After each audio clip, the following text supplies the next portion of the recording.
Turning our attention now to the ASX, here's Matt Birney and Bulls and Bears with the latest public company views and interviews. Welcome to Bulls and Bears, brought to you today by Whitecliff Minerals, ASX code WCN. I'm Matt Birney, and I'm joined now by the Executive Chairman of Whitecliff Minerals, Rod McIllree. Hi, Rod. Hi, Matt.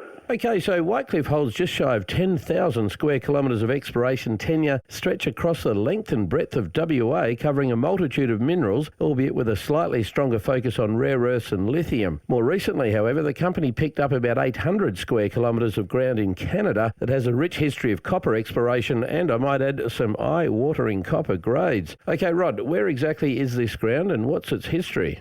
Yeah, thanks, Matt. It's located in the northern part of Nunavut in Canada. We identified the project at the bottom of a pile of papers in the mines department. And it's a very interesting project that we were able to organically grow just by putting a licence on it. Has there been any drilling on the ground, or do you have any rock chips or soil samples? Yeah, look, the project's got a rich history. It goes back almost to the early 1700s. There has been a lot of rock chips taken over the project area. A lot of these were pre-1970, but some of the results are outstanding, plus 40% along a structural corridor that is mineralised for a very long distance. 35%, 20%, 12%. It's one of these freakishly good projects that you can just very rarely find. We're talking copper, right? Correct, copper and silver there. Are you seeing any outcropping mineralisation? I guess if you're picking up rock chips, you must be seeing some of that. If so, what sort of strike extent have you been able to map, if any?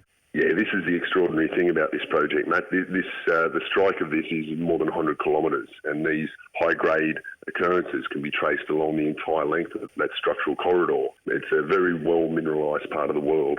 Are there any historical discoveries on the ground? There's historical resources. Some of I won't sort of go into the details of those numbers because, they're pre-JORC, obviously, when you go back past the 1970s, but there is a lot of resources that we'll be focusing on bringing them up to speed, and also the drilling that we'll be doing there will add to this story as well. Have you set your drill targets yet, or are you about to do that? Yeah, look, I think that's something that we're going to put together over the next couple of weeks. We've got a rough idea of where we've got to get in there. Access is actually very good. And we come into a little town that's got a port and an airport there. As I said, we're sort of used to this part of the world. The team that we've got has worked in the Arctic for the best part of 20 years, so we're familiar with the environment. Okay, very quickly, almost out of time, how much did you pay for the project and how much cash did you have in bank at last report? When you put licences on these ourselves, we paid $200,000 in shares for a Canadian consultant and $25,000 to assist us with the proper processing of those applications. And we've got 3.8 million Australian dollars in the bank at the moment in cash and liquid securities. Rod McIllree from Whitecliff Minerals. Thanks for joining me on Bulls and Bears. And remember, we're only here to give you information, not advice, which you should, of course, seek independently. I'm Matt Birney, and this is Bulls and Bears. For more public company interviews, go to the Money page on the 6PR, 2GB, 3AW and 4BC websites and click the Public Companies tab.